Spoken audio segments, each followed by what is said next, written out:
Hallelujah, magandang umaga po. Sige po, tayo po lahat ay tumayo. And as we stand po, sige po, palakpakan natin ang Panginoon. Come on, let's welcome the Lord in this place.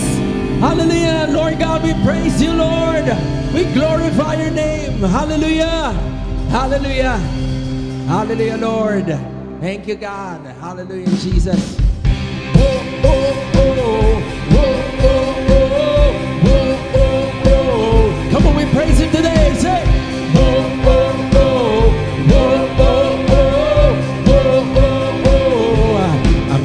my cares aside, I'm leaving my past behind. Come on, we sing.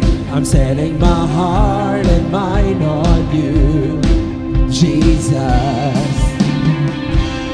I'm reaching my head to yours, believing there's so much more, knowing that all you have in store for me is good. It's good to taste the day you have made, and I will rejoice and be glad in it. To taste the day you have made, and I will rejoice and be glad in it. I won't worry about tomorrow. I'm trusting in what you said. To taste the day, whoa, oh, oh, come on, whoa, oh.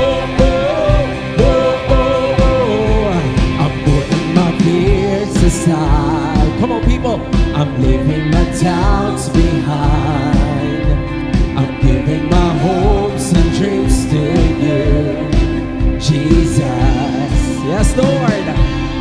I'm reaching my hands to yours, believing there's so much more, knowing that all you have in store for me is good. Say, it's good to taste the day you have made, and I will rejoice and be glad in it. To taste the day you have made, and I will rejoice and be glad in it. I won't worry about tomorrow.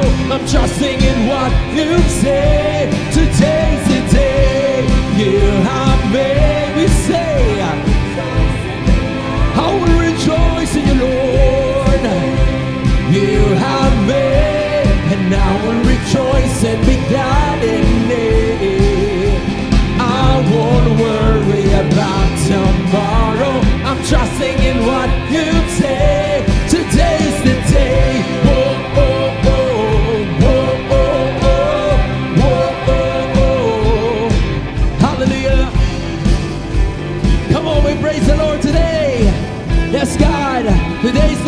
that you have made for us to praise you, Panginoon, to worship you, O God. Hallelujah.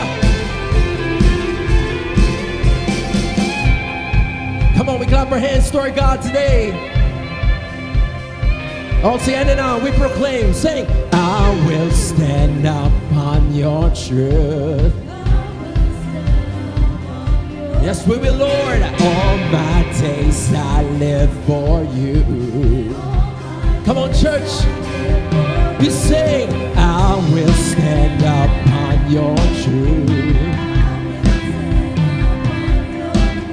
And all my days I live for you.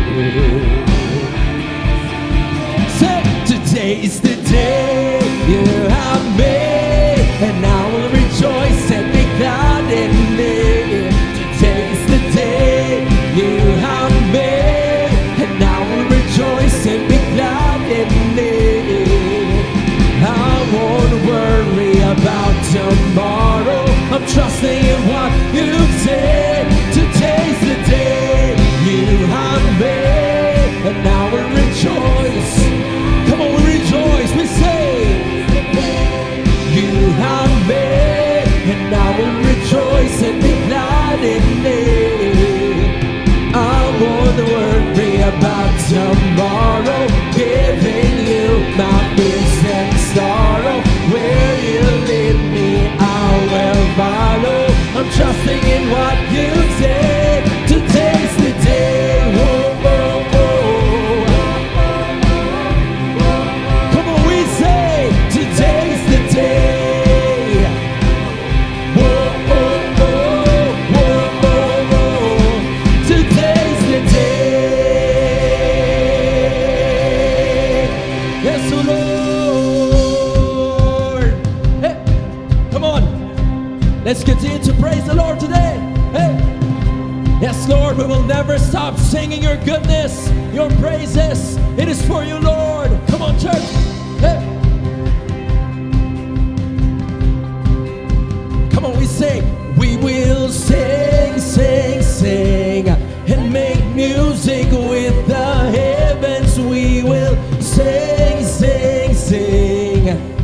Grateful that you, when we shout your praise, lift high the name of Jesus.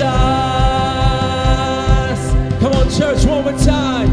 We will sing, sing, sing, and make music with the heavens. We will sing, sing, sing. Come on, church, grateful that you hear us when we shout your praise. Lift high the name of Jesus. Yes, oh Lord. Come on, church, we sing. What's not to love about you? Heaven and earth adore you. Kings and kingdoms bow down.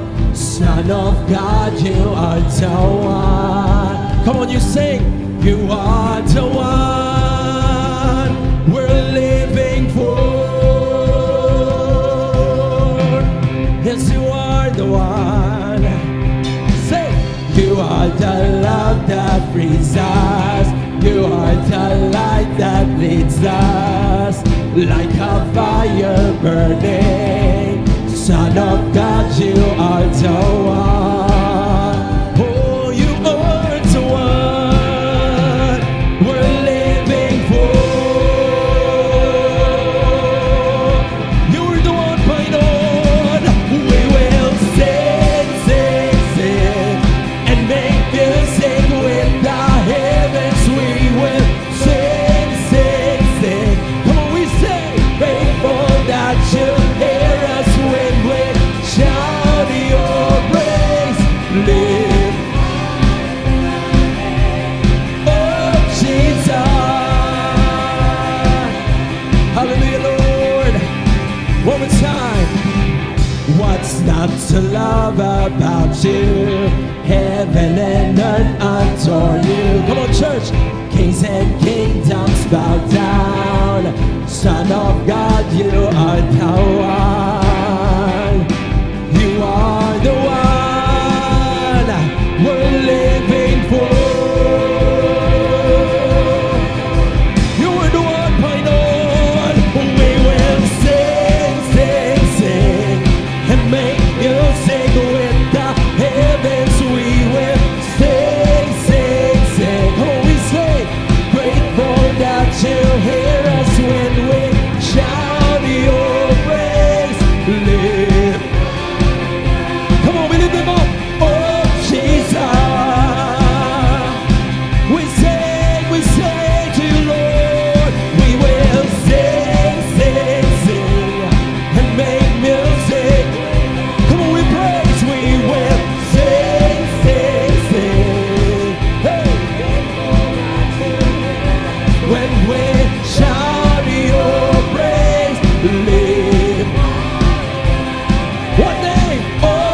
sing of your name, O Lord.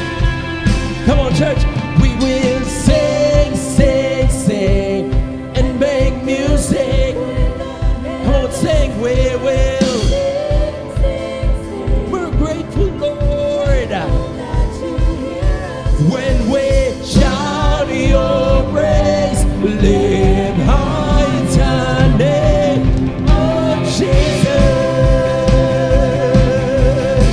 We will sing, we will sing, sing, sing, and make music with the heavens.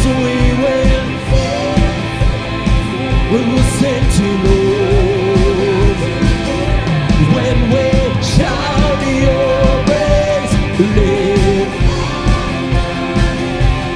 oh Jesus, we will lift up your name, Lord. Come on, palapak mo ito, kamay mo sa Panginoon. We lift your name, O Lord. Hallelujah. Thank you, Lord.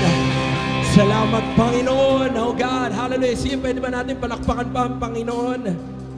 We will sing, Panginoon, of your goodness, of your faithfulness, of your love, Panginoon, for us. Hallelujah. Thank you, Jesus. Salamat, Panginoon. Hallelujah. And right now, church, sige, let's focus our hearts, our minds, as we worship the Lord this morning. Yes, God. Hallelujah. You're the Redeemer of our lives, Panginoon. You rescued us, Panginoon, from death to life, O God. Salamat, O Diyos. Salamat, O Diyos. Sige, pwede mo pagpasalamatan mo, Panginoon, sa umagang ito, kapatid. Yes, Lord. Yes, Lord. Without the things that you have done, Panginoon, Lord God, we're not here, Panginoon, Lord God. Without the things, Panginoon, that you have done on that cross, Panginoon, we're not here, O God. We cannot really worship you. But Lord, salamat, Panginoon. You have rescued us, O God. You have rescued us, Panginoon. That's why, Panginoon, ito ang aming mga kamay, Panginoon. Ito ang aming mga bibig, Panginoon, Lord God. We can speak, Panginoon, freely, Panginoon. We can worship you with all our hearts freely, Panginoon, because you have saved us, God. You have set us free, Panginoon. Hallelujah. Sige, kapatid, pwede bang gamitin natin yan ngayong umaga ito? Can we just worship the Lord? Sige, palakpakan mo si Lord. Itaas mo yung kamay mo sa Panginoon. You can utter your worship today. Come on. Worship our God in this place. We worship you, Lord. Yes, you are. You are the God that saves, Panginoon. You are the God, Panginoon, Lord God, that we can rely, Panginoon. We can lean upon. Ikaw ito, Diyos. Ikaw ito, Panginoon. Hallelujah. Hallelujah. God, we worship you today, Panginoon. We worship you in our lives, oh God. Come and fill us. Come and fill us, Panginoon. Hallelujah. You are the source of life. I can't be led behind. No one else will do. No one else will. I will take hold of you. 'Cause I need you, Jesus, to come to my rescue. Where else can I go? There's no other name by for which I am saved. Capture me with grace. I will follow you. Oh God, we will follow you, Lord. Yes, we will. Yes, we will, Panginoon. Come on, people of God, we sing. You are the source. Yes, Yes, you are. Of life I can be led behind, no one else will do. I will take hold of you. Come on, we sing, 'cause I need you, Jesus, to come to my rescue. Where else can I go? There's no other name but for which I am saved. Capture me with, come on, all together now we say, 'cause I need you, Jesus, to come to my rescue. We need you, Lord. Where else can I go? There's no other name by for which I am saved. Capture me with grace, I will follow you. I will follow you, Lord. We will follow you, Lord. All the days of our lives, we will follow you, Lord. Come on, church. Let this be our prayer today. We will follow you, Lord, 'cause you are our rescue, God. Hallelujah. This world has nothing for me. This world has nothing for me. Yes, God. This world has nothing for me. This world has nothing for me. Come on, we sing it out, church. This world has nothing for me. We will follow you, Lord. This world has nothing for me. We say, this world has nothing for me. This world has nothing for me. I need you, Jesus, to come to my rescue. Come on, we need the Lord today. Where else can I go? There's no other name by for which I am saved. Capture me. We need you, Jesus. I need you, Jesus, to come to my. Where else, point on? Where else can I go? There's no other name by which I am saved. Capture me with, 'cause I need you, Jesus, to come to my rescue. All together now, come on. Where else can I go? There's no other name by for which I am saved. Yes, Lord. Capture me. Come on, for the last time, people of God, we sing it out. 'Cause I need you, Jesus, to come to my rescue. Where else can I go? There's no other name by for which I am saved. Capture me with grace, I will follow you. Yes, Lord. Yes, Lord, this is our hearts today, Panginoon. Lord, our prayer, Panginoon, na Lord, sa bawat araw ng aming mga buhay, Panginoon, yes God, we will follow you, Panginoon. So where you are, Panginoon, we will follow, Panginoon. Kung nasaan ka, O Diyos, ay nandoon din kami, Panginoon. Hallelujah. Sige kapatid, pwede mong palakpakan mo si Lord sa umagang ito.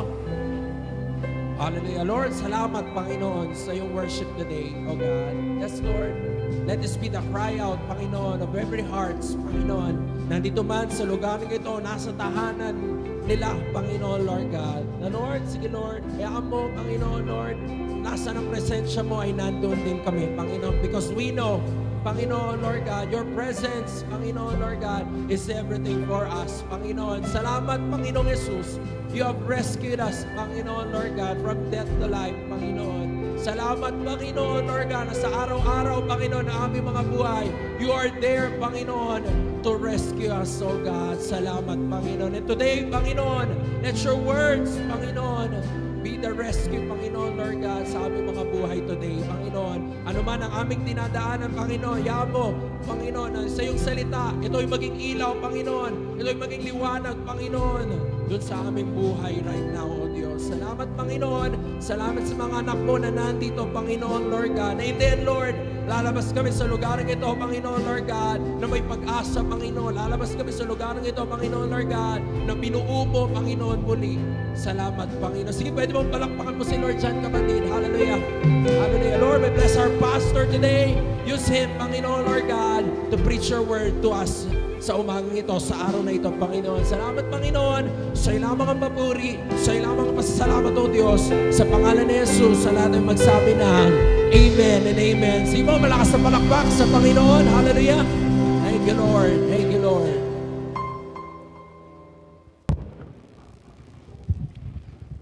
Sige po, tayo po ay makaupo na.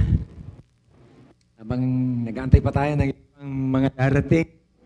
Lord, thank you for our worship today.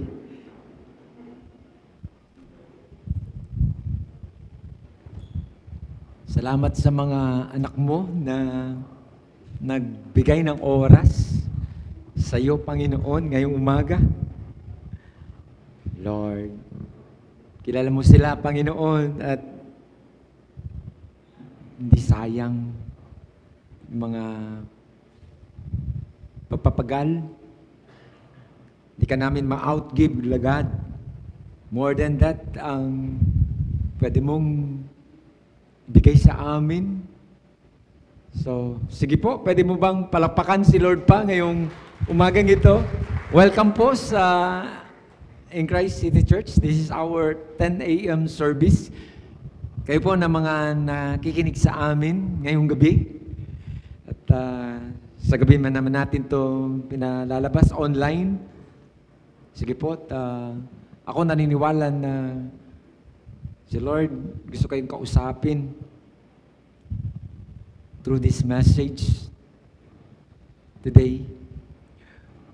Gusto kong basahin ang sinasabi sa Genesis chapter 22 verse 6 to 7. Ito yung text at context na sobra lang yung kwento na hindi siya ordinary. This story containing one of the most momentous events in human history. Ang isang bagay lang na parang hindi ko alam, nakakalungkot ba ito or hindi masyado ito na dinig ng madami. Or pwedeng narinig na ng iba pero hindi masyado inintindi. So sige, tignan natin pa at sa umagang ito ay baybayin natin ito at mayroon pang gustong sabihin ang Panginoon sa atin dito sa congregation na ito at maging kayo na mga nakikinig sa akin ngayon, hindi aksidente na nandiyan ka, si Lord. Meron siyang gustong sabihin sa iyo sa gabi ito. Genesis chapter 22 verse 6 to 7, ito pong pagkasabi. So Abraham took the wood of the burnt offering and laid it on Isaac his son. And he took the fire in his hand and a knife, and the two of them went together.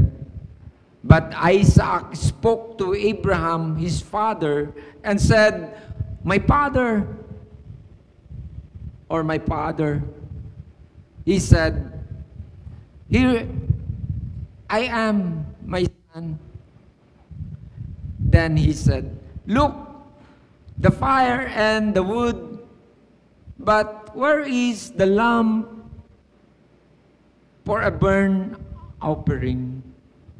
Dalawang verses lang itong binasa ko, pero ang madami sa inyo alam itong kwento, at sige, tignan natin yung context nito, at bago ako simula pa,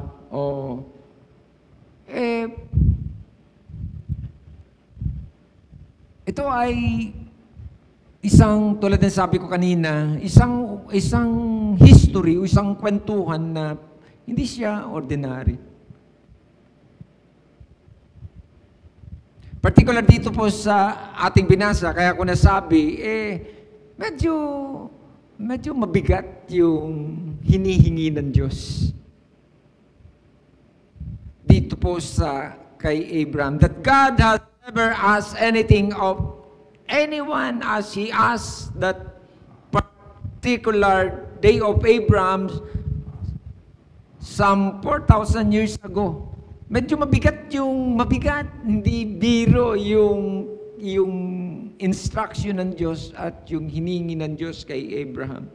So siguro kailangan din natin na maintindihan maging sa ating panahon ngayon na may mga bagay na parang sa unang tingin ay mabigat yung hiningi ng Diyos sa'yo. Mabigat yung hinihingi ng Diyos sa'yo. Sa malimit na pagkakataon, may kinalaman. Ito yung mga bagay na kung ano meron ka. Na parang kung ano yung mga meron ka, hiningi sa'yo ng Diyos. At ito yung trouble maging sa panahon natin ngayon, ang madami ay hindi ito maibibigay. Hindi ito maibibigay. Hindi ko alam sa anong mga kwento na meron tayo, pero sa isang banda yung hindi humihingi ang Diyos nang wala ka. In fact, ang totoo, hiningi ng Diyos sa iyo dahil meron ka. Pero ito yung sabi ko, ang madami ay hindi ito kayang ibigay. Dito, tingnan natin itong kwento ni Abraham. Paano ni Abraham nagawang ibigay yung mabigat na hinihingi ng Diyos sa kanya? Si Abraham at ang iba niyang mga kasama sa bahay. Una, ito yung kwento ni Abraham. Sabi ko nga kanina, si Abraham ay hindi siya idinitalye ng Bible kung paano niya nakilala ang Diyos, paano siya kumunik sa Diyos, paano niya na-encounter ang Diyos. Wala siyang ganung kwento. Ang unang bungad sa kwento ni Abraham sa Bible ay agad-agad na ang sabi ay ang Diyos merong instruction kay Abraham na ang sabi, Abraham, iwanan mo na yung lugar mo, yung maganda mong lugar, at pumunta ka sa Canaan o doon sa lugar na kung saan ay nais kitang pagdalhan. So, ang hirap kasi maging sa panahon natin, alam mo yan, andito ka na sa komportableng kalagayan at hindi, matinig mo si Lord, sinasabi ni Lord ay alis ka na muna dyan at meron akong lugar na kung saan gusto kitang pagdalhan.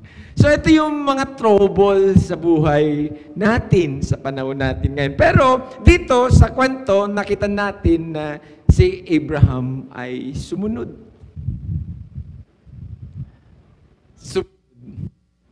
Kwentong ito ay may kalintulad, hindi ko alam, katulad din ito ng kwento ni Jesus.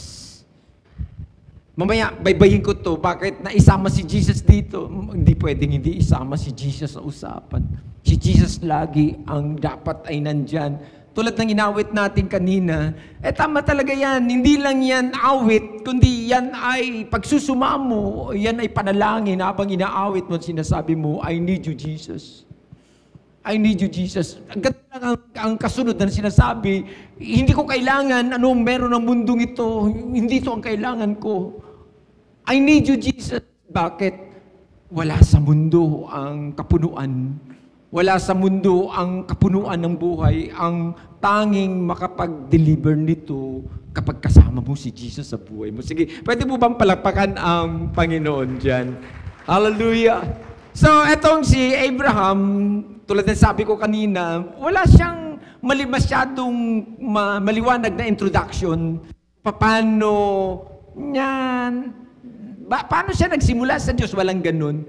Basta ang sabi ay, ang Diyos, doon sa kanyang bungad, ang sabi ay, pinalilipat na siya ng lugar.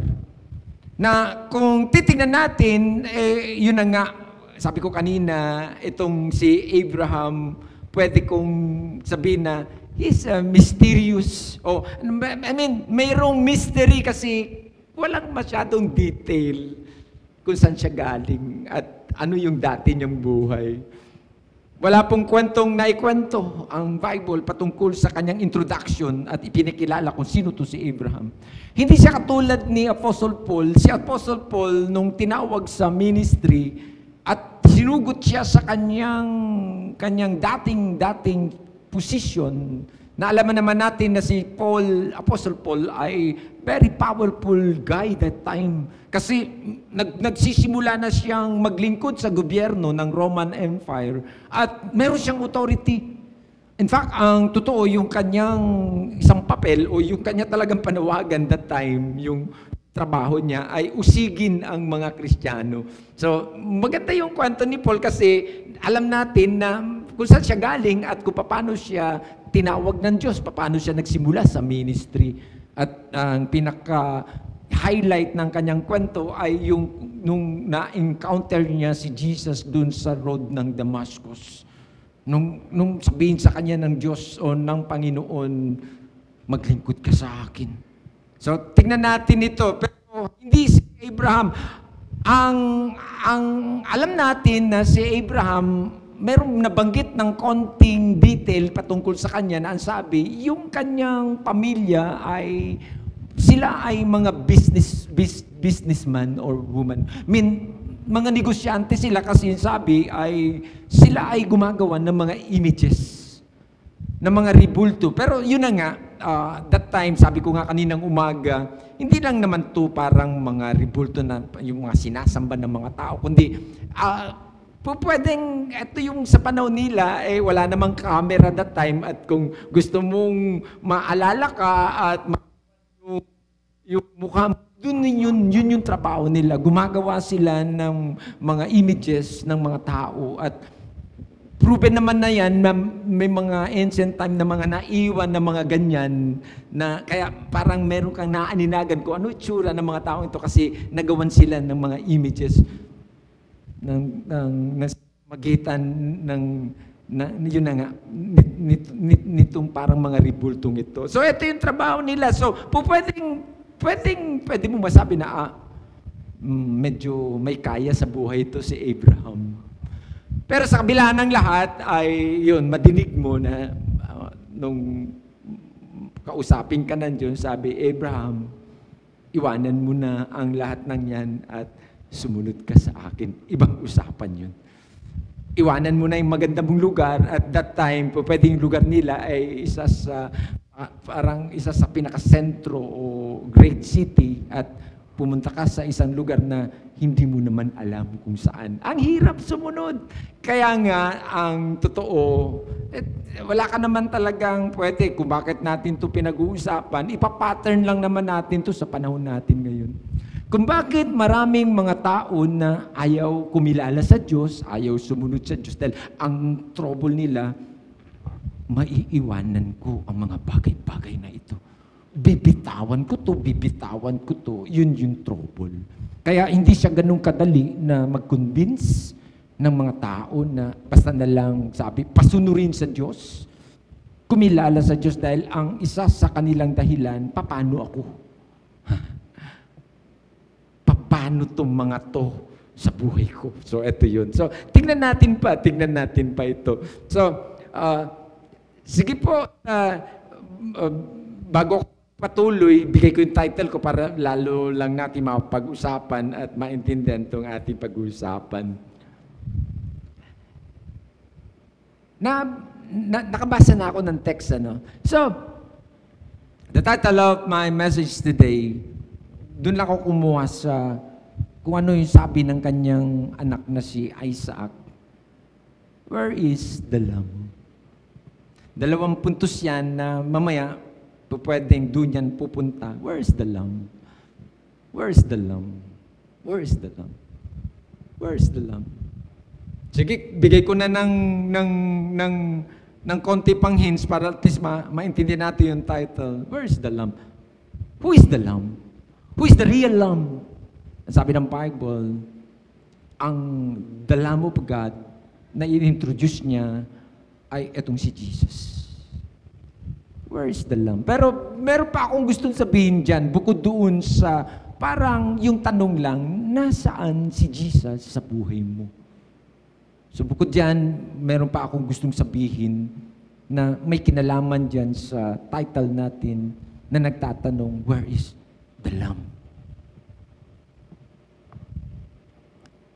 So, eto, nalaman natin na, nabigyan ko ng konting hints na yung konti yung detail lang ni Abraham na ang isang bagay na nagpakilala sa kanya that they are wealthy. Medyo may kaya silang sa buhay. But somehow, God spoke to this man. Somehow, dumating sa punto na ang Diyos ay kinausap ito si Abraham na ang sabi, kailangan na niyang lumikas, umalis doon sa kanyang lugar na pwedeng, ito yung magandang lugar na meron siya at pumunta sa Canaan at manirahan sa tent. So medyo mahirap. Kasi bago ka makarating doon sa pinaka-promise ng Diyos, eto na nga ang naging kwento ni Abraham na nandun siya sa magandang bahay, pwedeng ang isipin mo, magandang kama, magandang ang mga pagkain, masasarap at maayos na buhay. And eto, ikaw ay maglalakbay sa disyerto at matutulog sa tent. Medyo ito yung trouble. At sige, tingnan natin to dahil tingin ko, etong kwento, hindi naging trouble kay Abraham dahil ang Bible nagsabi na si Abraham ay sumunod. Kaya ko lang sabi na ito ay trouble sa atin ngayon dahil sa malimit na pagkakataon na didinig mo si Lord na may mga instruction siya sa iyo, pero ang agad nang naisip mo, paano ako, Lord, kapag sumunod ako sa iyo? Paano itong mga bagay na ito? Paano to? Ang dami mong iniisip na paano at in the end, hindi ka susunod. Pero ulitin ko po, dito po sa text at doon sa context nitong text na ito ay si Abraham ay sumunod.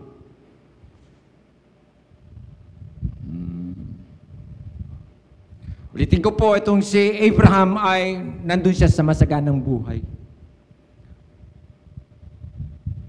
Coming from the beautiful house, pwede kong sabihin, to live in the end, in a tent, trouble yun. Hindi ganun kadali yun. Hindi ganun kadaling magpasya.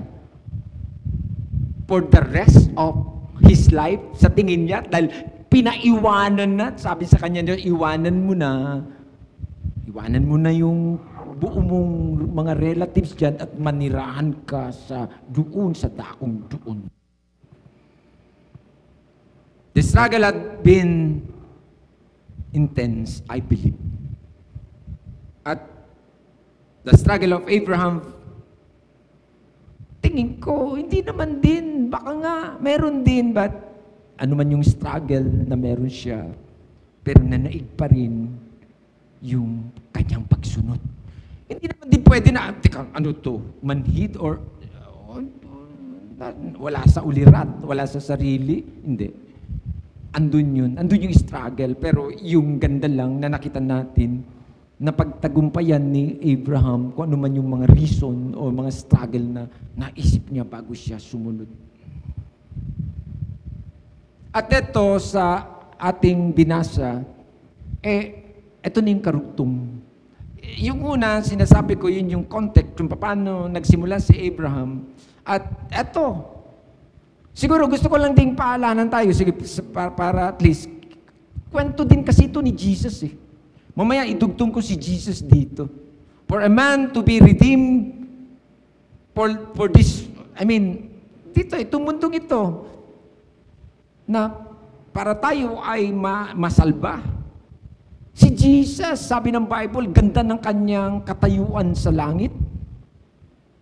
Bumaba, sabi, nagkatawang tao at namuhay ng napaka-ordinaryo at in the end ay pinatay nang dahil para sa iyo at para sa akin. So, eto yung obedience. Mamaya, tignan natin ito. Na ang sabi ng Bible that God would have to become man, nag-incarnate para bayaran ang ating mga kasalanan. So dito po sa ating text, Abraham and Sarah, so pupuntahan ko ito, came this miracle child called Isaac. Alam niyo yung kwento, kung alam naman ninyo itong kwento na itong si Sarai, that time, baog, hindi talaga pwedeng manganak.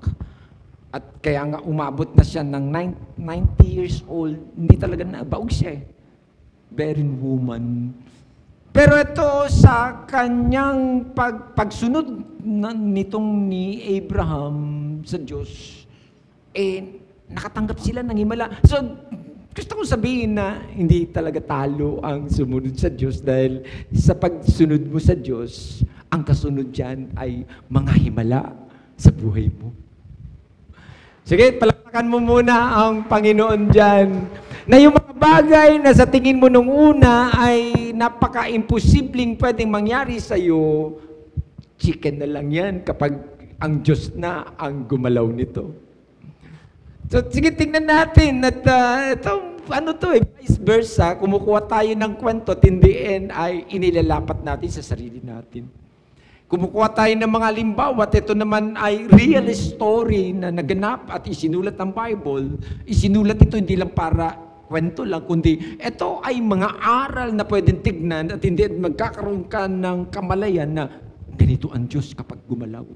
Ganito ang Diyos kapag sumunod ka na kahit mahirap, pero kapag sumunod ka, umasa ka sa ito sobra ang mga himala dyan. Ganda. Sige, palakpakan mo muna si Lord dyan. At experience ito ng madami, maging sa panahon natin ngayon. Madami yung mga naka-experience nito na bagamat mahirap sumunod, pero doon sa sumunod sila, in the end, sobra ang himala ng Diyos sa buhay nila. Grabe, ano? Kung gusto mong makita ang himala ng Diyos, yun na nga. Sumunod ka sa Panginoon na kahit hindi mo naintindihan. So, ito si Abraham and Sarah in the end, na bagamat, ito na nga baog to pero unang himala na nakita nila, nagkaroon sila ng Isaac, nagkaroon nitong si Sarah, nabuntis. And Isaac, in the end, ito yung kanilang naging seed. At naipanganak. Ganto. The scripture says, Abraham was as good as dead. Bakit? 100 years, hindi na pwede. 100 years old, wala nang kapasidad. How could Sarah conceive a child at 90? Hindi pwede. Wala na. And how could Abraham father a child at 100? Hindi pwede. That is abnormal. Hindi yan tutugma sa kakayanan ng tao. Pero sobra lang ang Diyos. Kita nyo? Ganda, no? Ito yung mga bagay na na-miss ng madami nung hindi nila nagawa yung pinagagawa ng Diyos dahil sinukat nila na mahirap para sa kanila dahil ang daming dapat na panghinayangan at tinignan itong mga yan. Pero ang hindi nila nakita na meron pang more than that ang pwede mong matanggap kaysa dyan. Ganda, no?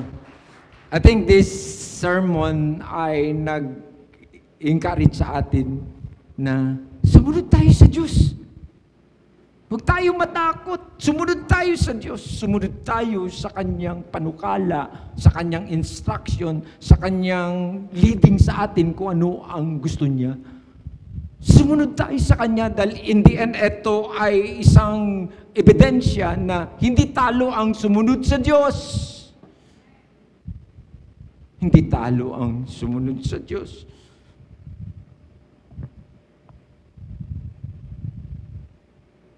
Kung bakit siya tinawag at pinapunta sa ganitong lugar dahil ang Diyos meron siyang mas malalim na dahilan.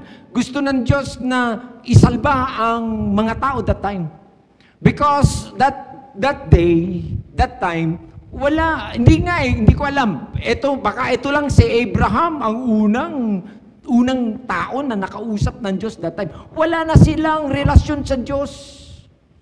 Kaya nga si Abraham, tingin ko lang, kaya walang introduction sa kanya dahil pwede talaga na itong si Abraham, wala itong relasyon sa Diyos.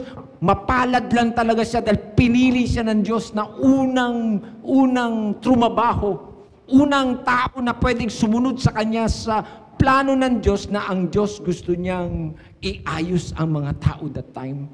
Dahil kung balikan natin, ang Bible nagsasabi na because of the sin of Cain and Eve, ang tao ay napahiwalay na sa Diyos. Alam niyo yung kwento na parang kwentong bata lang na yung kinain yung bungang kahoy na pinagbawal ng Diyos. Ang laki naging trouble nun. Dahil napahiwalay ang tao, nasira yung original plan ng Diyos na dapat ang tao ay masayang kasama ang Diyos na nabubuhay. Pero because of that sin, ang sabi ng Bible, ang tao ay nawalan ng pabor. At ang Diyos hindi pumapayag na manatiling ganyan, kaya eto si Abraham. Ang haba ng panahon nakalipas, eto biglang si Abraham kinausap ng Diyos na sinabi, Abraham, may plano ako. Iwanan mo na yan kung ano yung marangya mong buhay. Pumunta ka sa dakong yun at sumunod ka sa akin dahil gusto kong iligtas ang mga tao. Ganda, no? Hindi ko alam paano ka kinakausap ng Diyos at kung paano ka tinatawag ng Diyos, kung paano ka sinasabihan ng Diyos na gagamitin kita. At sa malimit na pagkakataon ay pag kinalculator mo, isinumasuma mo, sasabihin mo, Lord, teka muna. Cannot be. Mahirap yung pinagkagawa mo, Lord. Hallelujah.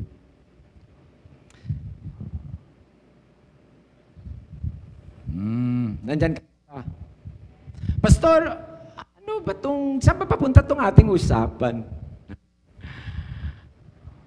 Oo, hindi lang ikaw kasi to. Yung panawagan na meron ka ay hindi lang ito, this is not about you.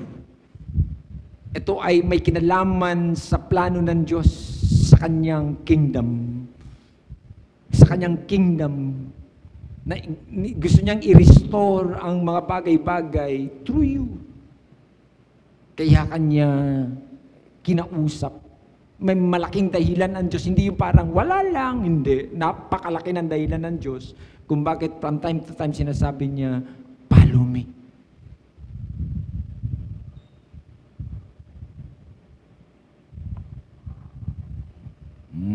Sige, palakpakan mo na lang si Lord. Ito, ang kwento nito pang text na ito, itong context. Na in the end, yung unang encounter na mag-asawang ito, alam naman natin yan, kayo na mga nagbabasa ng Bible, na dumating sa punto na itong si Sarai ay baog at dumating sa punto na pinadala ng Diyos ng anghel itong mga ito at sinabi, magkakaanak ka. Pero, andun yung, actually, andun yung yung doubt. At nagantay sila, at dumating sa punto na itong si Sarah ay, alam mo ba yun? Nainip. Kaya sabi niya kay Abraham, di ba sabi ng Diyos mo, magbubuntis ako, ba't wala pa? Sometimes tayo na mga tao ay mainipin. Pinangungunahan natin ng Diyos. Kaya dumating sa punto na kinakamay na natin na ang dapat ang Diyos ang gumawa. Sinasabi natin, man literal talaga, pero doon sa puso mo at sa isip mo na, mabagal ang Diyos. Ako na. Kaya sa malimit na pagkakataon ay gumagawa ka na ng direction mo. At yun na nga yung trouble in the end, nga ngayon. Kapag hindi ang Diyos ang gagalaw dyan, in the end, failure lang yan. Magsasayang ka dyan ng kwento mo at masisira ang kwento ng Diyos. Pero eto na nga, si Sarai, dumating sa punto na nainip na siya. Sabi niya, di ba nangako sa iyo ang Diyos mo na mabubuntis ako? Ba't wala pa? Sabi niya, eto na lang ang gawin mo, Abraham. Meron akong slave, etong si Hagar. Sabi niya, sipingan mo to nang mangyari na yung plano, yung kalooban ng Diyos na magkakaroon ka ng anak. Kita mo ang tao. Ang tao ay gumagawa ng sarili niyang paraan. Sarili niyang ways. At in the end ay trouble. At no choice si Abraham kasi that time nakita nila na kapag meron kang slave sa bahay mo at kapag naipanganak yan, nabuntis yan, naipanganak yung anak niyan, sa'yo yan. So nakita nila yun na pwedeng si Abraham ay na-deceive din. At sabi ng Bible ay sumunod si Abraham sa udyok nitong kanyang asawa. At ito yung kwento, kunti lang to, nagbigay ako ng konting context. At least tumuloy-tuloy ako sa usapan kasi gusto kong latayin itong text na ating binasa ngayon kasi nasa kalagitnaan na ito ng kwento.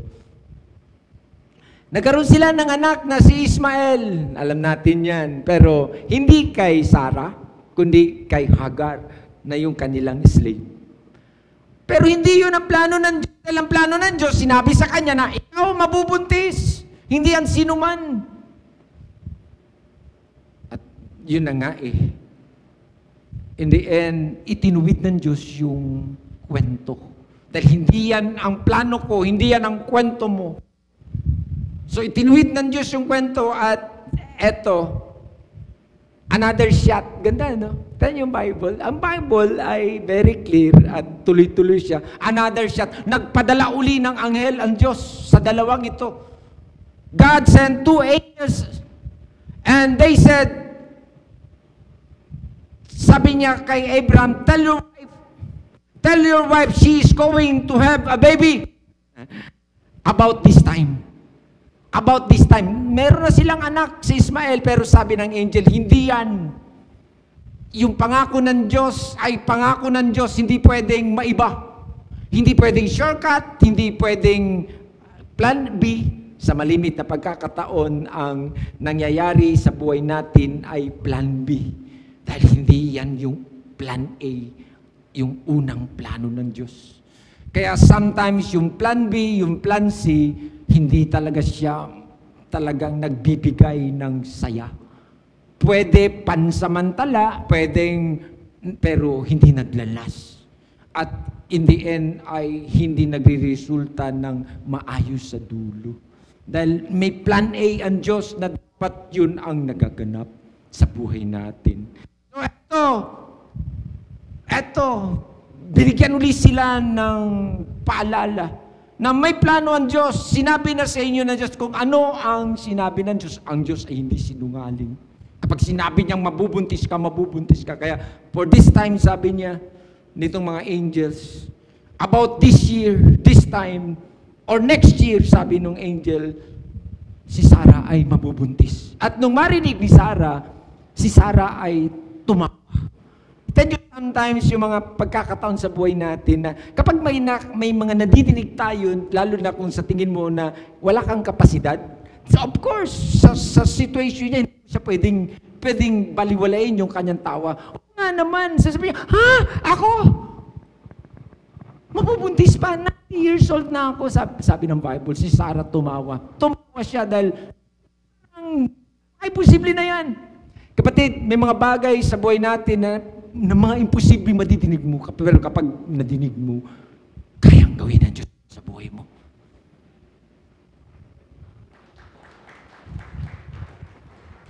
Tumawa si Sarah kasi nga, posible.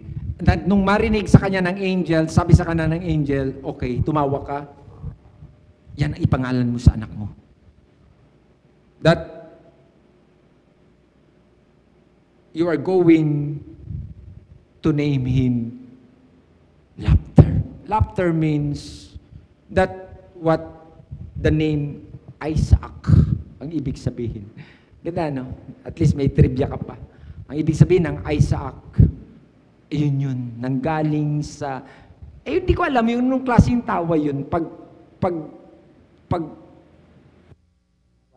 underestimate sa Diyos, parang sinasabi mo, hindi kaya ng Diyos to. Hindi kaya. Sabi ng angel, yan ang ipangalan mo sa anak mo, Isaac. Dito sa ating text, sa binasa natin, baybayin ko na to, at least naibigay ko na yung context. Dito sa itong panahon na to ng ating binasa, Isaac was now 15 years or 16 years old that time. Itong text na ating binasa. And God spoke to Abraham. At eto another shot, yung word na, ano ba pwedeng word? Horrifying. Why? Ito yung conversation na madidinig mo na ayaw mong madinig. Na sabihin sa iyo ng Diyos, pumunta ka sa dakong yun, isama mo tong si Isaac, at i-offer mo siya sa akin. Sunugin mo siya, at ilagay mo siya sa altar, sunugin mo, i-offer mo siya sa akin. Anong pakiramdam mo uli? Another shot. Lord, sumunod ako sa iyo nung panahon na andun ako sa maayos sa kalagayan at eto ko, Lord, nagpaikot-ikot sa disyertong ito, nakatira sa tent. At eto, meron akong, binigay mo sa akin in a miraculous way. Ngayon, sasabihin mo sa akin, papatayin ko lang to, bigay sa'yo. Pwede, ganun. Pero hindi yun ang sabi ni Abraham. Ito ang pwedeng sinasabi ng madami. Kaya hindi makakasunod. At in the end, alam naman natin na ito ay test lang. Gusto lang subukan ng Diyos na gaano ka katuto sa akin, Abraham, dahil hindi biro ang plano ko sa'yo. Magiging tatay ka ng maraming salin lahi. Susubukan ko muna kung qualified ka dito. Tetestingin kita kung ikaw ba ay karapat-dapat na tawaging Father Abraham. Hindi ko alam. Sometimes, ang laki ng plano sa iyo ng Diyos, pero nung itest ka ng Diyos, bang! Ang Diyos ay tumingin sa iba.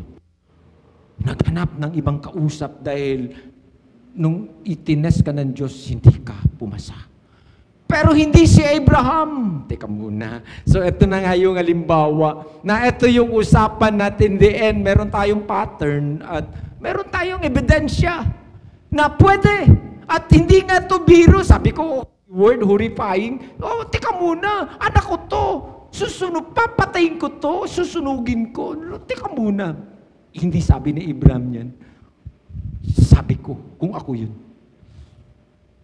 God tested Abraham. He said, take your son, Isaac, and go to the land of Moriah, which was 50 miles away, and offer him up as a burnt offering. Teka muna. Sabi ko kanina, sa atin, ang liliit lang ng hinihingi ng Diyos, di natin ibigay. At sasabihin mo, Lord, teka muna, akin to, akin yan. Eto ang usapan, no? Ang hiningi ng Diyos, yung kanyang anak na to na alam niya na sobra yung prayer nila. Pa lang sila, nitong asawa niya, humihingi na sila ng anak at eto, binigay. Ngayon, kukunin mo lang ulit to, Lord, at in a way na parang sasaktan mo talaga ako sa harapan ko. Ako pa papatay nito. Hirap. Alam ka, dali ko minsan, ito yung ang Bible, in the end, ay pagka naintindihan mo at inintindi mo lang talaga, sasabi mo, Lord, wala akong reason para hindi sumunod sa iyo.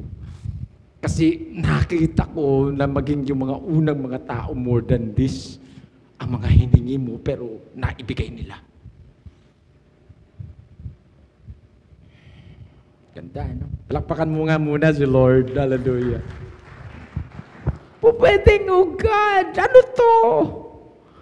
What is this, Lord? Ano to? What is this, God?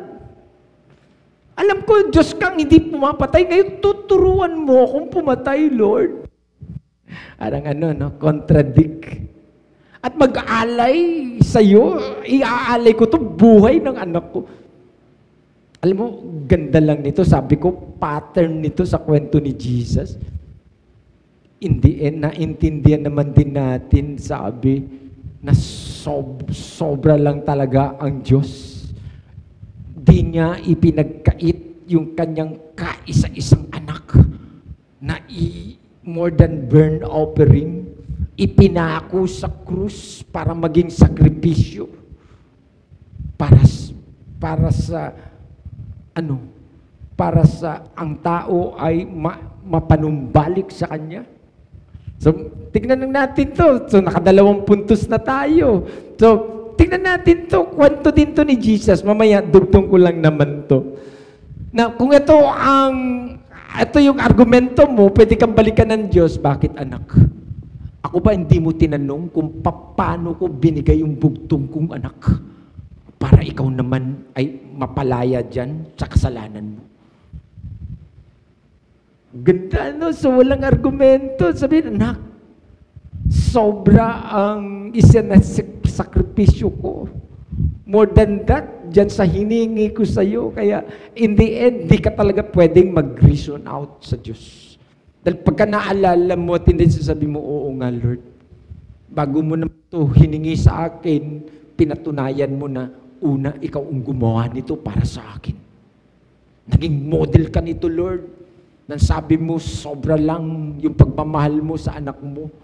Pero hindi ka nagdalawang isip, ibinigay mo ito para mamatay upang ako ay mabuhay. Sige, palakpakan mo si Lord dyan. Hallelujah. Oh God, thank you, Lord. Hallelujah. Hallelujah.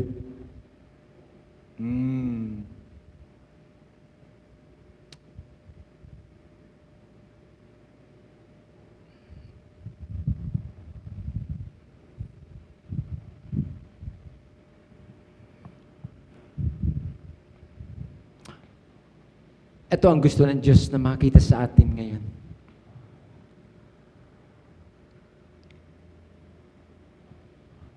Where is the lamb? Where is the lamb?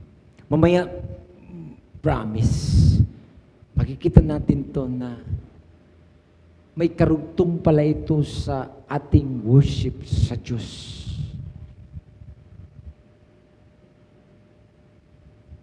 Na kahit hindi mo naintindihan ang mga pinaggagawa niya sa iyo, susunod ka sa Kanya. If God is saying something in the end, friends, gusto kong sabihin sa iyo na ano man yung mga argumento mo na iniisip mo kung paano, anong mangyayari, ano na magiging dulo ng buhay mo, in the end, gusto kong sabihin sa iyo that God will provide for that. If God is saying something, God will provide. Andyan ka pa ba? So, ito yung trouble na laging reason, paano, but in the end, Kung meron mang pinagagawa ang Diyos, bandang huli sasabihin sa iyo ng Diyos, anak, huwag ka mag-alala. I will provide. Sige, palapakan mo si Lord. Hindi ko alam, may mga tao na sa panawagan, gaganda ng buhay, gaganda ng mga trabaho, gaganda ng mga negosyo, and then sasabihin ng Lord, follow me. And then sasabihin ng mga taong ito, Lord, paano pamilya ko? Paano itong mga anak ko mag-aaral? O paano ako makapagpaaral ng anak? Paano kami kakain? Saan kami titira? Lord, ganun ang argumento. At in the end, ito lang naman din yung word na maririnig mo sa Diyos, that He will provide. Di ko alam, tayo sa church, malayo pa ang pupunta natin at ako naniniwala na marami pa siyang tatawagin sa inyo to serve Him, na maging gamit para sa Kanyang kingdom. At ang totoo, ito talaga ang magiging argumento bandang huli, yung paano kami, Lord. Friends, God will provide. Sige, palapakan mo si Lord.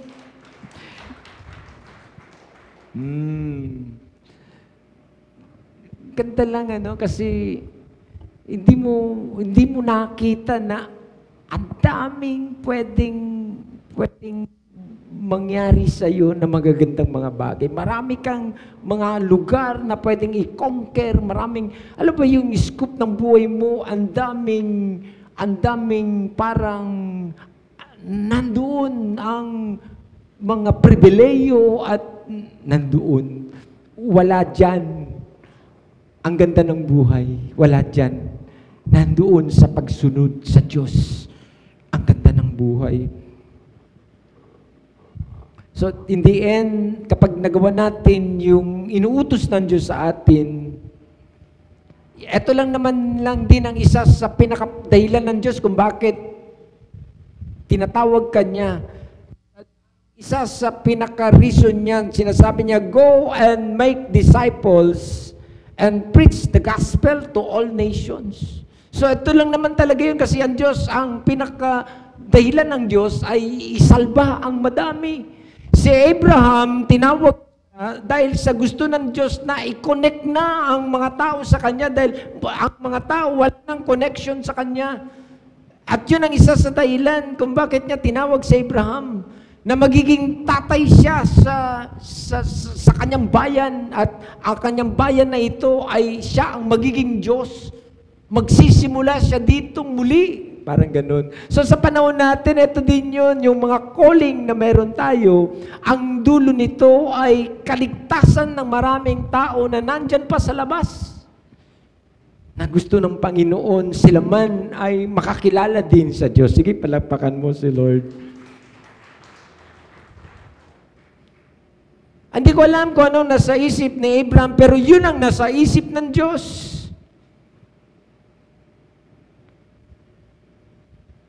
At yun yung pinagagawa sa kanya ng Panginoon. He journeyed for 3 days and 3 nights, sabi ng Bible, with heavy loads on his shoulder.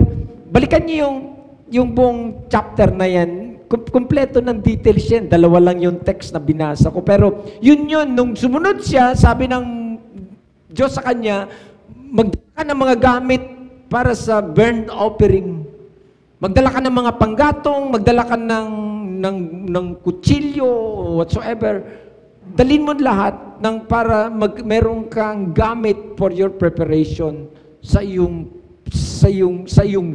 worship sa akin. So eto, sabi 3 days and 3 nights na, alam mo yun, yung sobrang bit-bit mo, bigat na mga dala ninyo. Sabi ko nga, eto yung sometimes, kuminsan, malimit, nagsisimula ka pa lang, wala ka pa sa kalagitnaan, sabi mo, Lord, hirap. Quit na ako, Lord. May mga ganyan. Yung nagsisimula pa lang, nag-oo nung una, pero nung maramdaman niya, bigat pala nito, Lord. Bigat pala nito, Lord. Hindi ko ito kaya. Kaya makikita mo unti-unting bumabalik. Bumibitaw doon sa kanyang Yes, Lord, I will follow you. So ito yun, pero hindi si Abraham, sabi, 3 days and 3 nights with heavy loads on his shoulder. Nagpatuloy siya hanggang sa nakarating siya doon sa lugar na pinapupuntahan sa kanya ng Diyos. Naintindihan ba niya yung pinagagawa ng Diyos sa kanya? Hindi. He did not understand, pero ang kanyang puso at sasabing, hindi ko man ito naintindihan, Lord, but I will follow you. Yun eh. Pagsunod natin sa Diyos, maging sa panahon natin ngayon, sa malimit na pagkakataon, hindi mo naintindihan. Dahil that is faith. Ang sabi yung faith ay, ito pa yung shadow lang ito. Wala itong maliwanag, wala itong preba at, lumalakad ka sa pananampalataya. And that is faith. Ang madami, nakakalimutan na tayo ay nabubuhay sa pamamagitan ng pananampalataya, pero sa pagsunod natin sa Diyos, ang malimit, ang madami, gusto ng ebidensya. That is not faith. Hindi yan faith kung naghanap ka ng ebidensya at hindi sasabi mo, okay Lord, susunod na ako sa iyo. Very clear. Hindi yan. Ang pagsunod sa Diyos, malabo. Walang maliwanag. Dahil ang gusto ng Diyos, gamitin mo yung faith mo.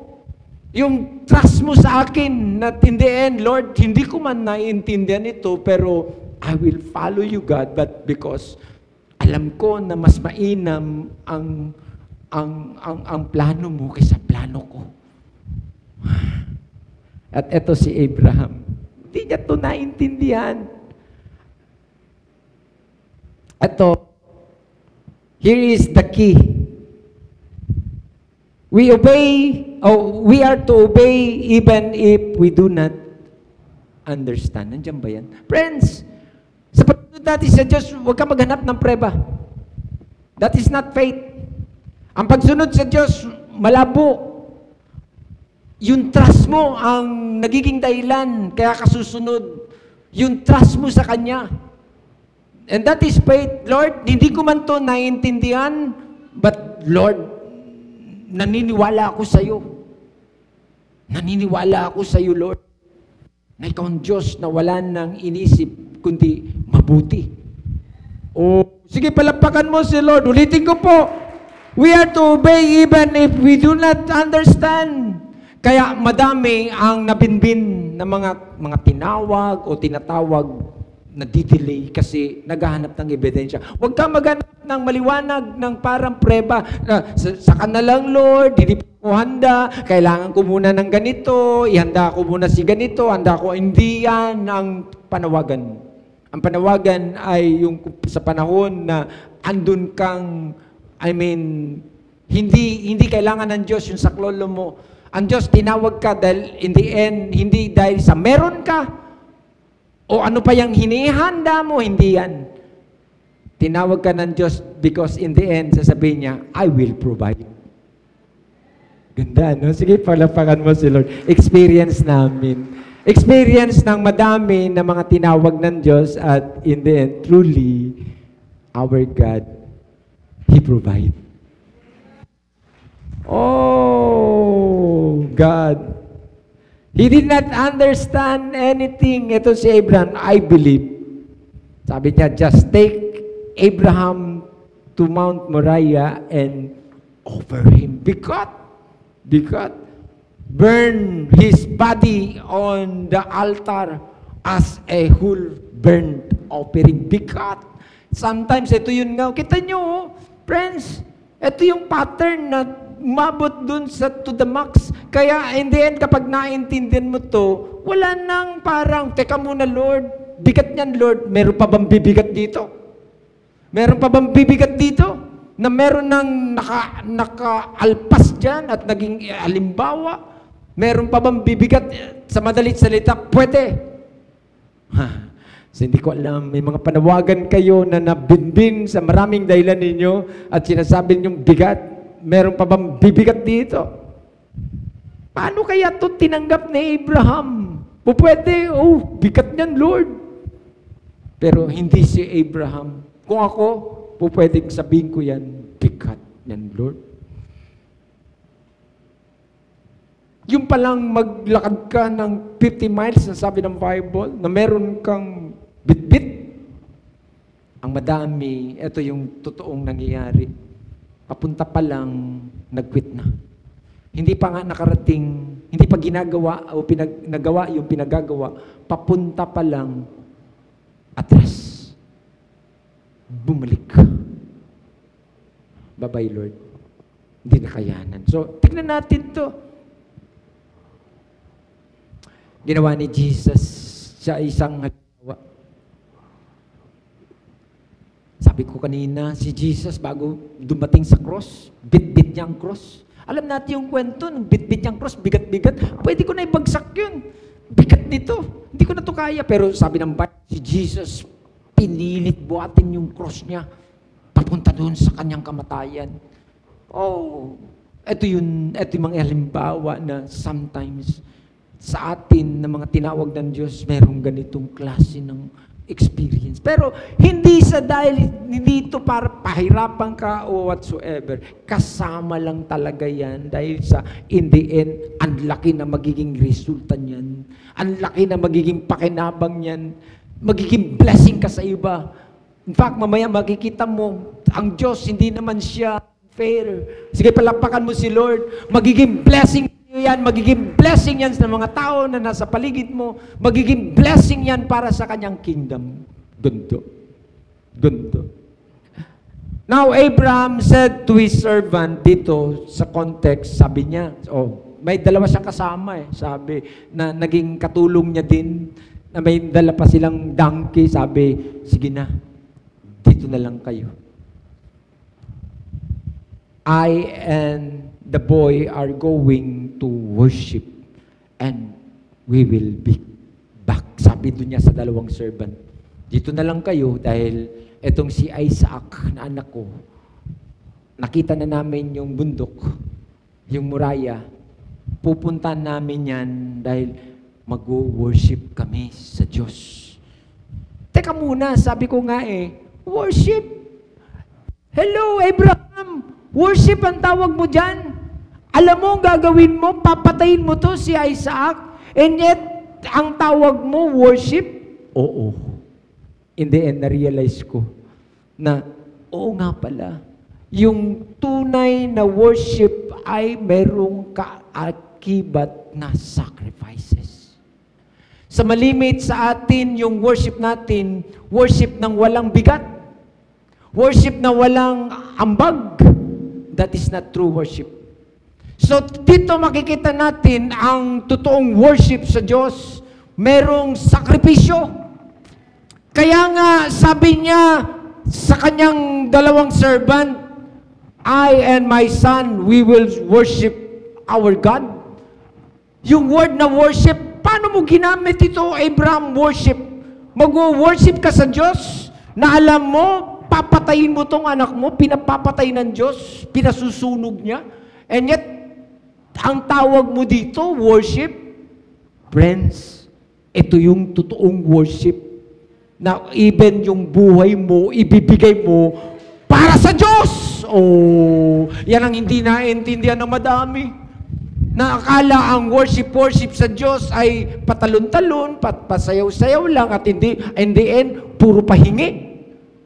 O ang worship sa Diyos ay nag-aambag. Ang worship sa Diyos ay nagbibigay ng anumang mga bagay-bagay para sa kanyang Diyos. And that is true worship. Friends, dinadala tayo ng Diyos sa mas mataas ng antas ng pananampalataya, ng ating relasyon sa Kanya. Ayaw ng Diyos na maging banso tayo. Hindi yan ang worship ng walang sakripisyo. I don't think that is true worship sa harapan ng Diyos. Oh, worship! Teka muna.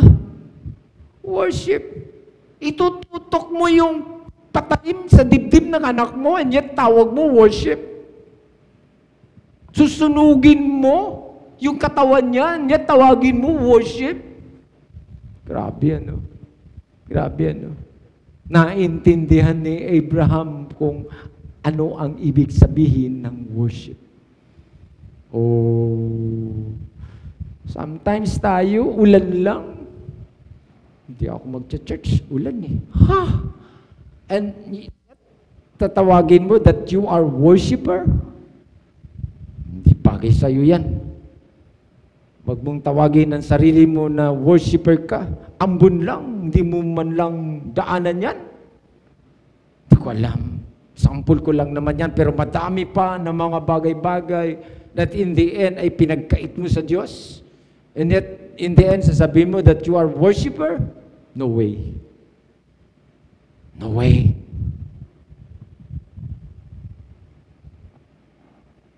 Oh, sabi niya, I and the boy, this, my son, are going to worship. Friends, everything a child of God does should be a form of worship. Hindi lang yan sa panahon ng parang andun ka sa maayos na kalagayan. Nandun ka na parang sobrang sakripisyo. That is form also of worship to Him.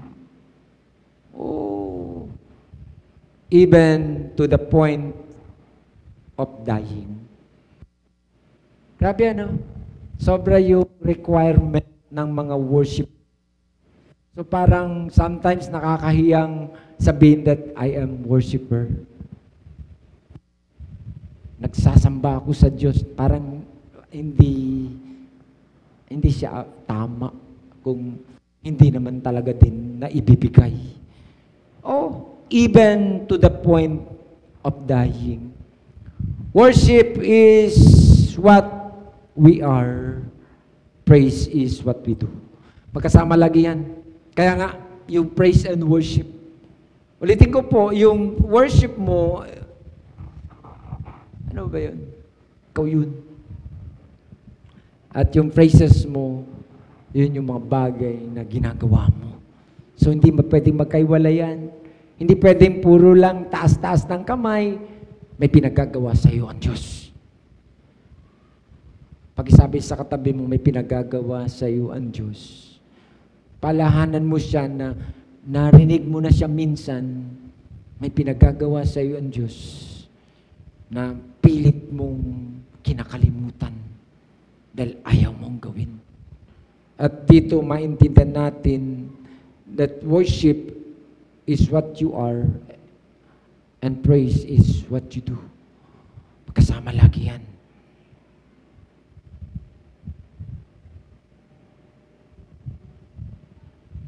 Ano man yung ating mga pinagagawa ng Diyos is a form of worship. And that is true worship.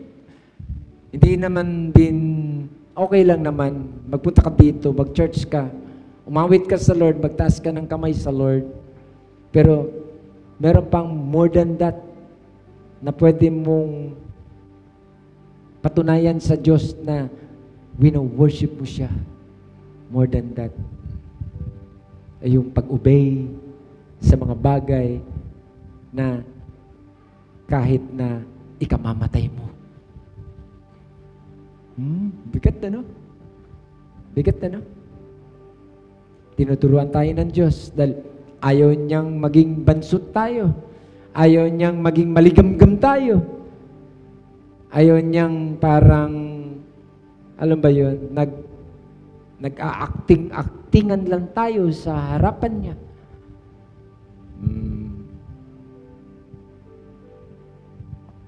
Sabi ng Bible, gumawa siya ng altar. Itong si Abraham. At inanda yung mga kahoy. Ito, tinalian yung kamay ng kanyang anak na si Isaac. Tinalian ng 2 paa. Anong damdamin ng tatay? Alam niya na ang kasunod. Ilalagay niya sa altar. Alam niya na ang kasunod, tutusukin niya ang dibdib ng patalim. Pero tuloy-tuloy si Abraham, nakita siya ng Diyos.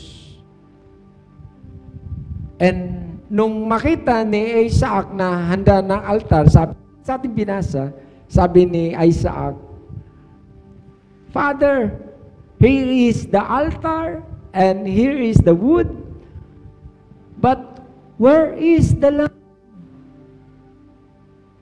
Title natin.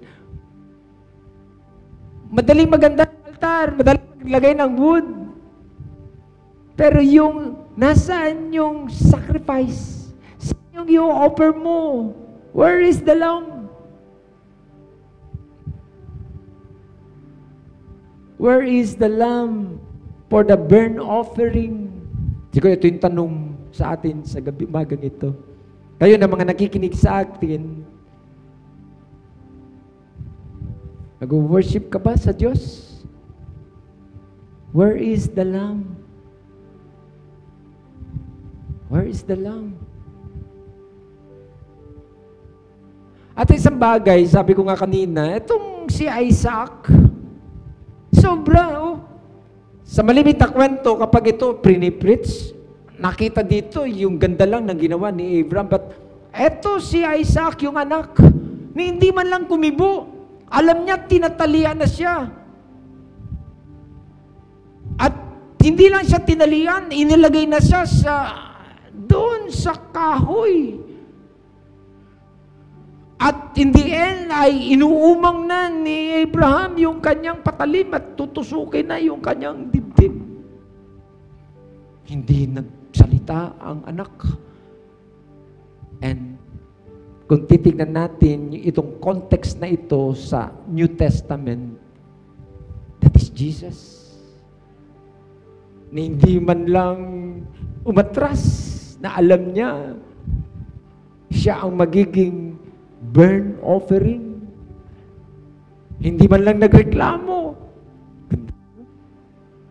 Kaya sabi ko nga, mayroon tong kalintulan, itong kwentong ito, na bago itong nangyari kay Jesus, meron na itong hints na ito, in the end, gagawin ito ng amang nasa langit. Ibibigay niya ang kanyang bugtong na anak. Na para lang ang tao ay muling manumbalik sa kanya. Hindi niya panghihinayangan si Abraham. Yung puso ng Diyos that time, nandoon kay Abraham. Na yung dalawa, hindi ko alam, habang siguro tumutulo pareho ang mga luha, pero we have to obey God. Sabi siguro nila dalawa, go, Dad, sige na, Dad. Sabi siguro ng anak, sige na, Dad. Kung ito ay magbibigay ng kaluguran sa Diyos, gawin natin. Ganda. Friends, hindi ko alam, habang napapakinggan mo to, ano pinagagawa sa iyo ng Diyos? Na sa malimit na pagkakataon ay hindi ka dahil ayaw mong mabawasan, ayaw mong magalaw, ayaw mong makunan. Hindi ko alam. Kung meron kang ganitong kwento, ay ito ang sentimiento ng Diyos at gusto niyang ituwid ito sa kanyang harapan. Where is the lamb?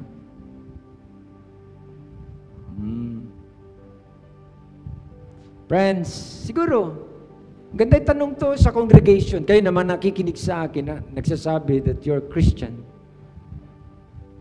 Where is the lamb?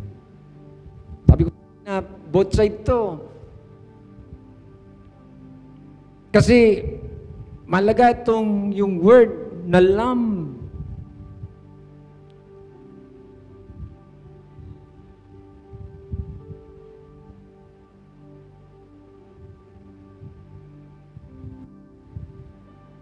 Because without the lamb, Christianity is nothing. Sige, pag-aanin ko ng konti. Where is Jesus sa buhay mo? Because without Jesus, you are nothing. Kanina, sa inawit natin kanina, I need you, Jesus. I need you, Jesus. Wherever you go, I will follow you. Bakit? Wala sa mundo ang katugunan na kay Jesus ang kapunuan. Pwedeng makakakuha ka ng sagot sa mundo, but that is band-aid. Hindi magpupulfill, hindi magpupuno sa'yo. Si Jesus lamang ang makapagpupuno sa buhay ng tao. Sige, palakpakan mo si Lord. Ang tanong ko ngayong umagang ito, patapos na ako, where is the Lamb? Sa malimit na pagkakataon ay yun ang na-miss. Where is Jesus? Or sabi ko nga, pwedeng ang kwentuhan na ito, in the end, yung worship mo. Where is the Lamb? Sa mga worship mo, where is the Lamb? Sabi ni John, behold, the Lamb of God who takes away the sin of the world. Ito, sabi ni John the Baptist. Behold, the Lamb of God, the Lamb of God, the Lamb of God, si Jesus, who takes away the sin of the world. Hindi siya nagdalawang isip na ibigay ito na maging offering. In fact, ang totoo, bago siya humingi sa'yo, pinatunayan niya na ibinigay ko na ang pinakamahalaga sa akin para sa'yo. Oh, nang ikaw ay mapalaya sa kasalanan, sa impyerno, at magkaroon ng maraming pabor because of this Lamb of God. Oh, only by the cross, kayo nakikinig sa akin, kung saan nyo hinahanap ang inyong kapahingahan at mga kasagutan at kung saan, gusto kong sabihin sa iyo, only by the cross you can find rest. Nothing less. Wala kung saan dyan. Na kay Jesus. Where is the Lamb sa buhay mo? Nasaan si Jesus? Where is the Lamb? Where is the Lamb? Pwede ba pakisabi sa katabi mo, where is the Lamb? Maging paalala sa bawat isa sa atin. Oo, okay lang umawit, mag-worship sa Lord, but where is the Lamb? May kasama yon. Madaling umawit, madaling magtaas ng kamay, madaling mag-indak-indak. Where is the Lamb? Sabi ko kanina, si Abraham, sabi niya, ha? Tinawag mong worship yan? Oo. Yan ang ini-introduce ng Bible. Gusto mong maibigay sa akin ang true worship? Hindi mo paghihinayangan maging ang buhay mo. Ibibigay mo sa akin. And that is true worship. And that is true worship. God, hallelujah. Where is the Lamb? Sabi nung kanyang anak. And Abraham said to his son, God will provide. Oh. Alam mo, sometimes, bakit hindi mo maibigay? Where is the Lamb? Dahil in the end, karang akala mo ang Diyos, hindi babalik sa'yo. Kung ano yung, o kaya, kung sometimes, pakiramdam, wala na nga Lord. Eh. God will provide. God will provide. God will provide. Pakisabi sa katabi mo, God will provide. Ikaw ng mga kayo ng mga nakikinig sa akin, God will provide sa buhay mo.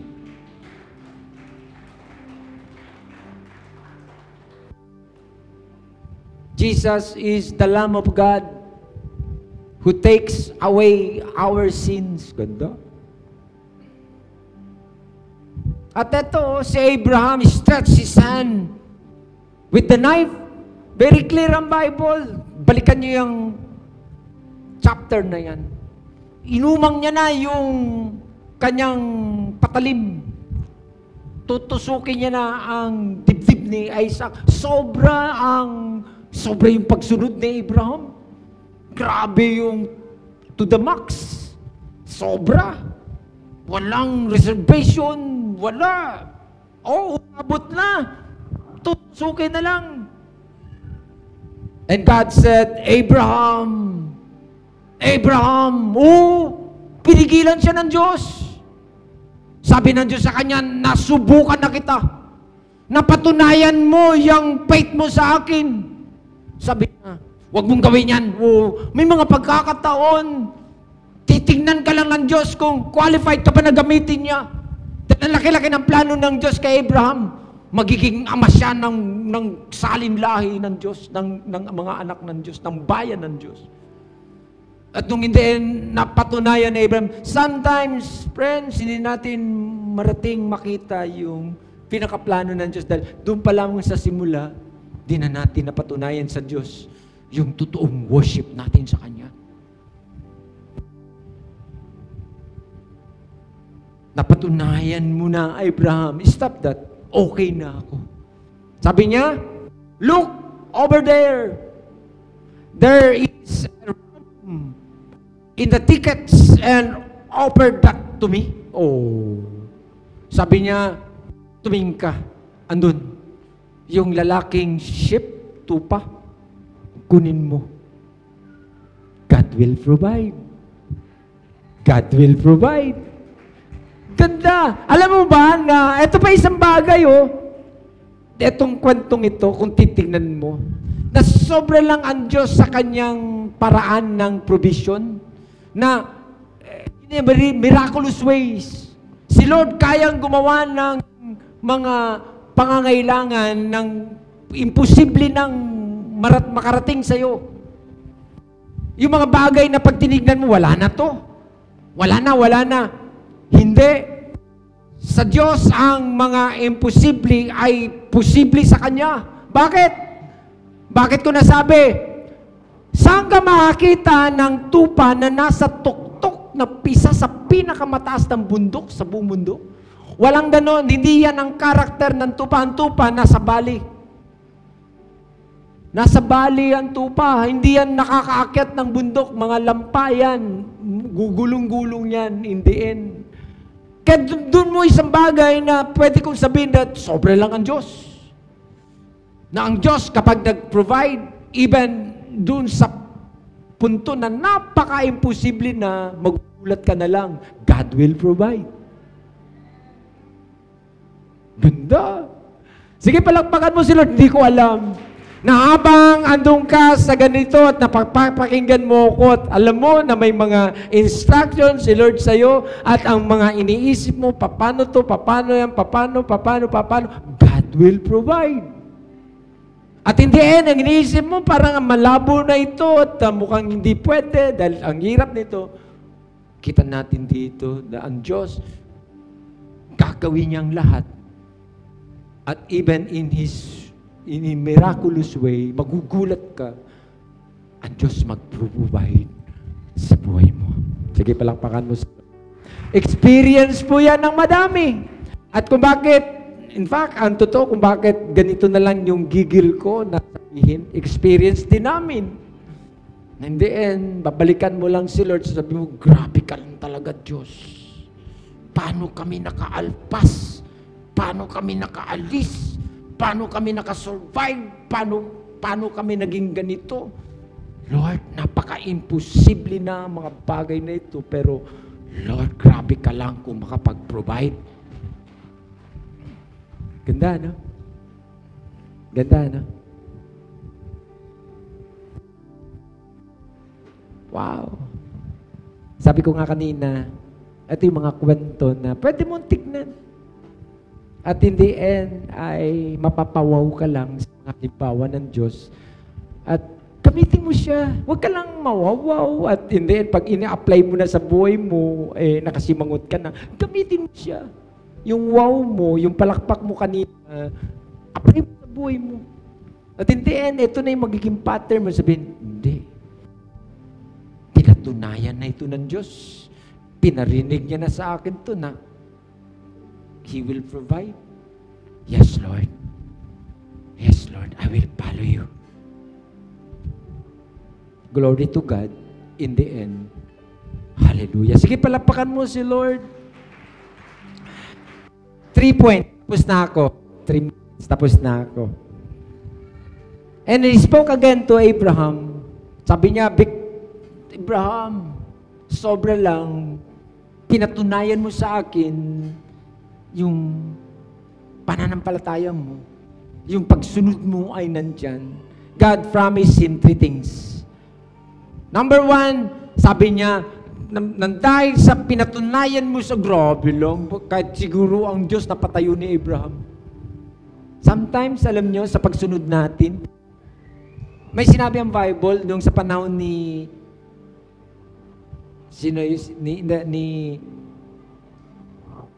Stephen. Nung si Stephen, sa kwento ng New Testament, ang sabi ng Bible, napatayo ang Diyos sa kanyang ginawa. Tingin ko ito, napatayo ang Diyos dito nung makita na talagang, kunti na lang. Sabi niya, Abraham! Stop that. Nakita ko na. Napatunayan mo sa akin yung pagsunod mo. Nang dahil dyan, itong pangako ko sa iyo, may pangako ang Diyos. Sabi, 3 things. Ito sa pangako ng Diyos kay Abraham. Sabi niya, because of that, I'm going to bless you. Pagpapalain kita, Abraham. Oh, ganda. Pag narinig mo yan sa Diyos. Everything that is attached to you, I'm going to bless. Yung mga nakakonect sa'yo, Abraham, hindi lang ikaw.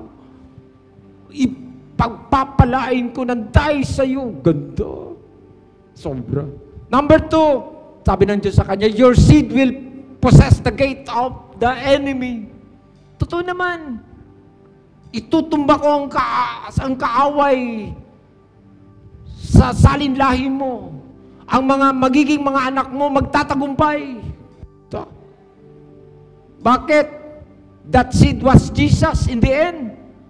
Alam niyo ba, ito yung pangako ng Diyos kay Abraham. Hindi kung saan, si Jesus ang tinutukoy niya dito. Na yung isa sa magiging seed mo, si Jesus, sabi, your seed will possess the gate of the enemy, si Jesus. And we are part of that seed. Pangalan pa lang ng church natin, In Christ City Church.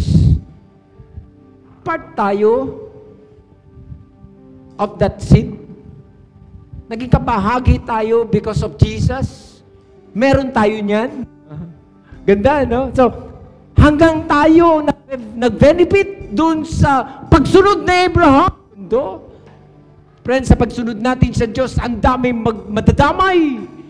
Ang daming mabibless.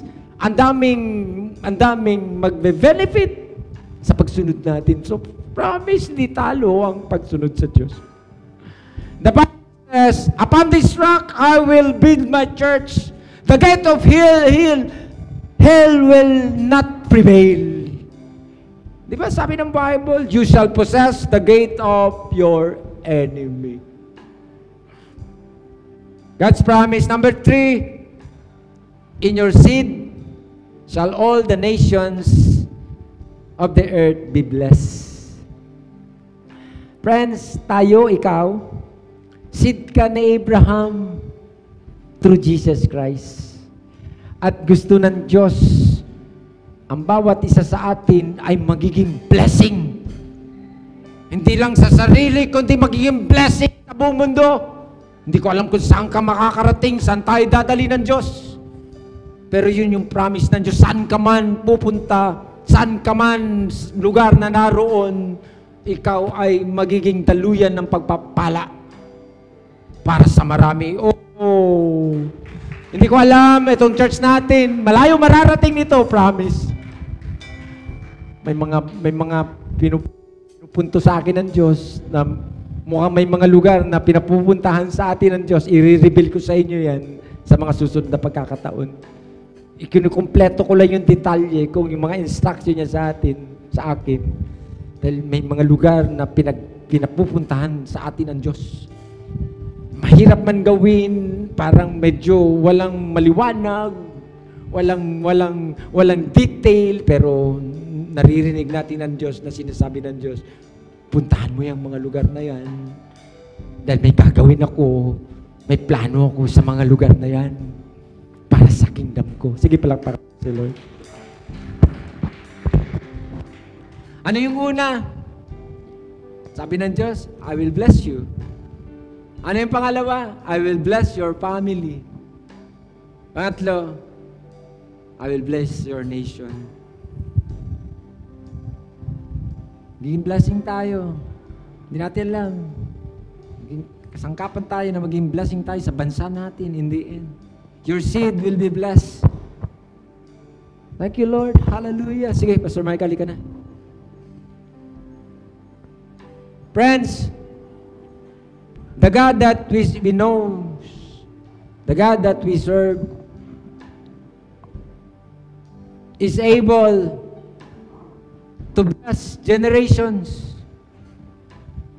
Hindi lang ikaw yan. Mga anak mo. Ipibless ng Diyos yan. Yung mga anak ng mga anak mo. Ipibless ng Diyos yan. So hindi talo. Wala na tayo. Wala na si Abraham. Hanggang ngayon, nagbe-benefit tayo. At yun din ang gusto sabihin sa iyo ng Diyos, anak, hindi ako titigil. Ang pangako ko sa iyo, pagpapalain ko ang buong salinlahi mo. Oh, ganda. Meron ka ng security. Ako, nung habang inaaral ko to, naalala ko yung dalawa kong anak. Ito, si Pastor Micah, si Faith. Of course, my wife. Ano yung security? Dumating ka sa punto na ano man yung sinimulan mo, ano man yung pagsunod mo, hindi matatapos ang Diyos kasi itutuloy ng Diyos sa mga anak. Oh, God. Parapakan mo nga si Lord dyan. Thank you, Lord. Hallelujah. Thank you, God. Siguro, balik lang ako doon sa title ko at gusto lang talagang itanong ulito ng Diyos sa atin. What is the Lamb? Where is the Lamb? In your worship, giving, mga sacrifices talaga. In your service,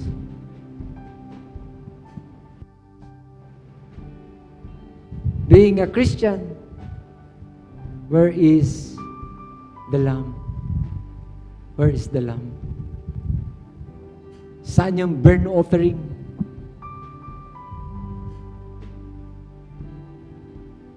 So, wala nang reason, dahilan, kasi requirement ng Diyos sa worship natin, mga nire-reason mo kasama worship mo sa Kanya. Hallelujah. Sige po. Can I stand up and sige po. Let us worship the Lord today.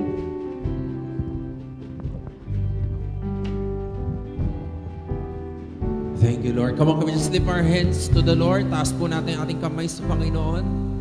Thank you, God. Hallelujah. Thank you for your word today.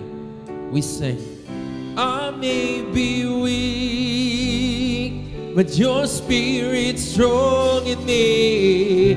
My flesh may fail, my God, you never will. I may be weak, your Spirit's strong in me. My flesh may fail, my God, you never will. I may be weak, your Spirit's strong in me. My flesh may fail, my God, you never will. I may be weak, but your Spirit's strong in me. My flesh may fail, my God, you never. Come on, we say, give me faith to trust what you say, that you're good and your love is great. I'm broken inside, I give you my life. Come on, sing it now. We say, give me faith to trust what you say. So Lord, that you're good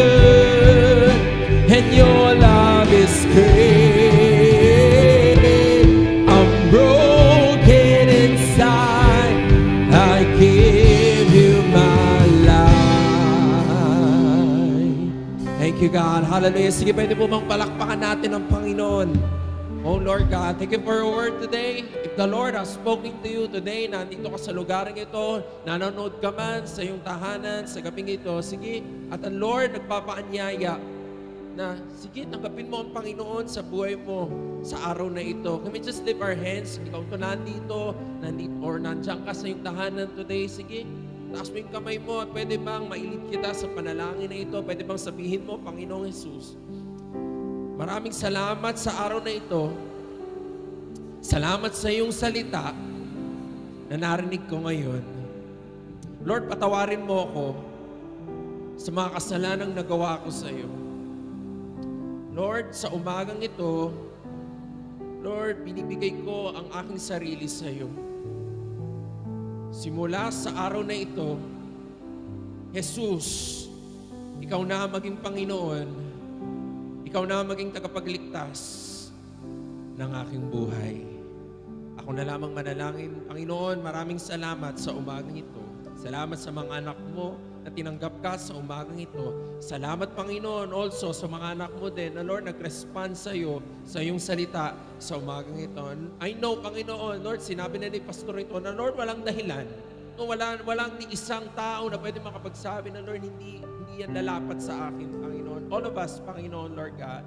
Lord, para sa amin itong salita na ito sa umagang ito. Lord, I pray na, Lord, na itong salitang ito, hindi lang to maiwan dito sa lugar ito o sa tahanan ng mga anak mo, Lord God. I pray, Lord, na saan man kami, O Diyos, dalhin namin ito, ipaalala ito sa amin, Lord God, ng iyong banal na Espiritu, Lord God. Na, Lord, yes, Lord, yung worship namin, hindi lang to sa salita, Panginoon, pero Lord, yung worship namin sa iyo, sa aming gawa, sa aming buhay, bilang mga anak mo, bilang Lord God, na Lord servant mo, Panginoon, yaman mo makita ito sa buhay ng mga anak mo, O Diyos. Salamat, Panginoon, sa umagang ito. Salamat, Panginoon, sa iyong salita. Pwede bang palakpakan mo ulit si Lord sa araw na ito? Thank you, Lord. Hallelujah. Lord, sa iyo lamang ang papuri, God. Lord, we love you, Lord. We honor you. We want to serve you. We want to worship you, O God. Salamat, Panginoon. Sa iyo lamang ang papuri at pasasalamat. Sa pangalan ni Jesus, ang lahat mo ay magsabi ng Amen and Amen. Sige, malakas na palakpak sa Panginoon. Hallelujah. Hallelujah. Sige po.